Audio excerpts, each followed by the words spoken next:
Yo, what's good, YouTube? It's your boy AAL coming back again with another video.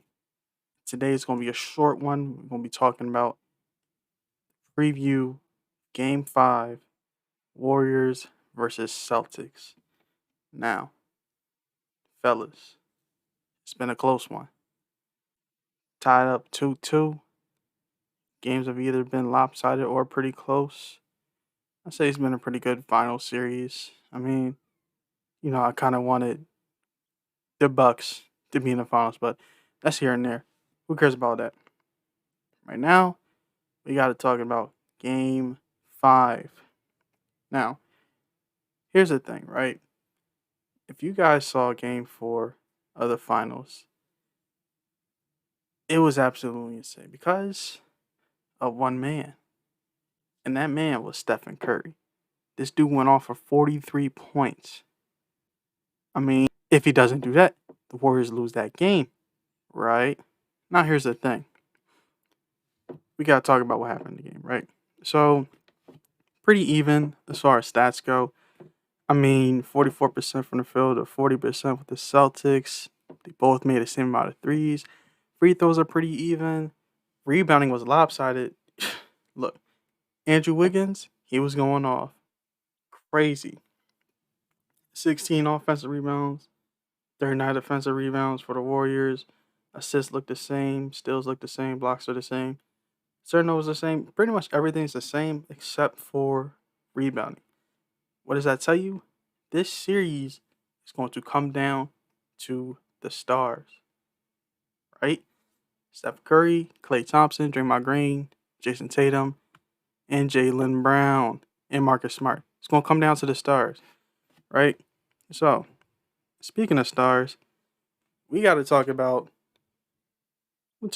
two people in particular. First things first, Jason Tatum. 23 points, 11 rebounds, 6 assists, 3 blocks, but 6 turnovers. 6 turnovers. You can't do that if you're a star player. 8 for 23 from the field, you got to shoot better from that.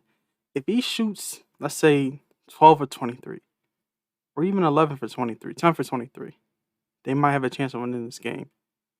Each bucket is a momentum swing. You know what I'm saying? It might not lead to more points. He might have still had like 26, 28 points, but each bucket is a momentum swing, right? Marcus Smart, 18 points, 7 of 18 from the field. Jaylen Brown, 21 points, 9 of 19 from the field. If these are the guys who have to play good, it's not up for discussion. They have to ball out, right? They have to ball out. Tonight, I'm expecting big things from Jason Tatum. Not because he can do it, it's because he has to do it. I'm expecting big things from Jaylen Brown. Not because he can do it, it's because he has to do it. Because if he doesn't do it, the Celtics are losing. They're going to lose tonight, and they got to play desperate in Game 6.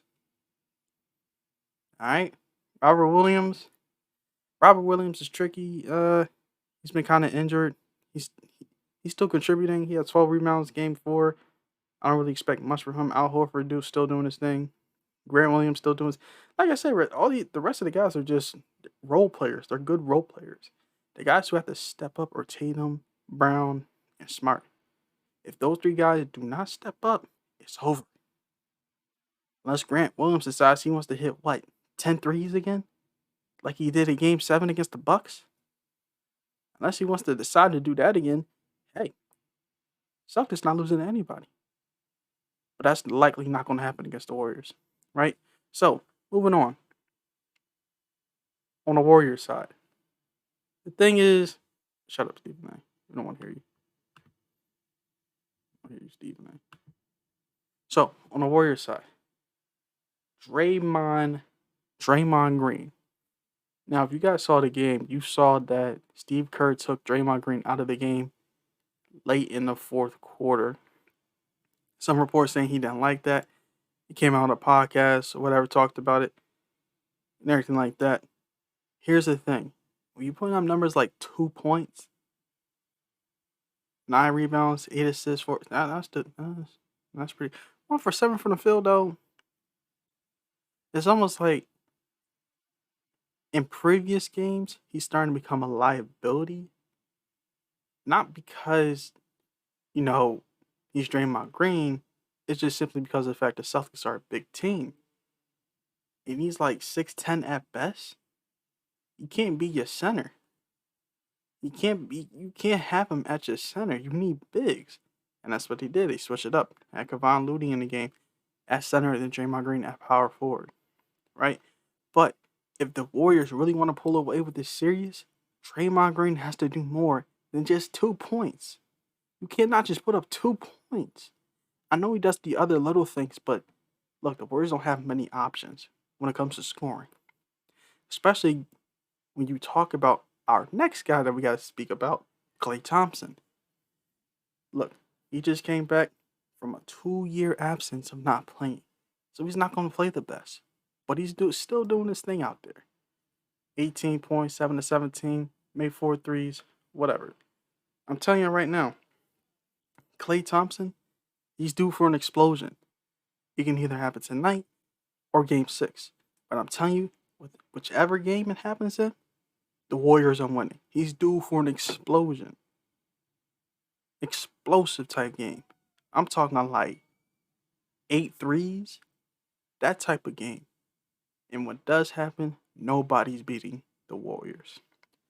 Another man, Jordan Poole. Yeah, the Warriors have the pieces to close out this series in 6. But they're just not stepping up at the right times. They have the bigs to go big. They have the guards to match the Celtics guards. You know what I mean? They have Draymond Green, Defensive Player of the Year, one time. They have the personnel to win this series. The guys just have to step up. It's really that simple. If Tatum and Brown and Smart, if they do their thing, that's cool. But nobody's beating the combination of Curry, Thompson, and Poole, along with Draymond Green doing their thing. So all I'm saying is, if all pieces that are supposed to play well on the Warriors come together and actually play well, nobody's beating them. Versus if all pieces on the Celtics come together and play well, they still have a chance of losing. So, my personal opinion, who's winning tonight, the way the momentum is going, I'm going to have to, like I said, if Klay Thompson goes off, if he has an explosive game, nobody's beating the Warriors.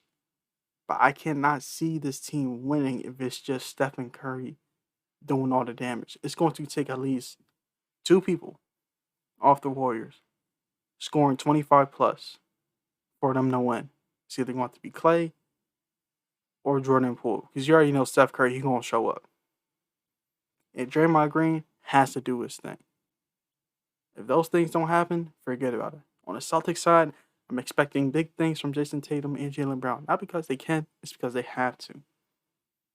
So, simply because the Warriors, how they've been struggling, and how Celtics are 7-0 after losing the game in the playoffs, in games after losing the game in the playoffs, I'm going to have to go with the Celtics in a very, very, very close game, to be honest. I mean, look, both teams have been super inconsistent. I expect Boston tonight to be on point, other than the Warriors. But like I said, only way this does not go as planned is Klay Thompson goes off. Jordan Poole go off, that don't really matter. Curry gonna go off, that's gonna happen. Draymond Green probably still gonna put up 2 points tonight. It's Draymond Green, come on now. But if Klay Thompson goes off, the Warriors are beating anybody. But I still got the Celtics for tonight. And if the Celtics win tonight, yeah, they might just win the series. That's what it's looking like, guys. That's what it's looking like. But you guys tell me what you guys think. You guys enjoy the video. Share, subscribe, like it. Do what you do. Appreciate y'all for tuning in. Peace.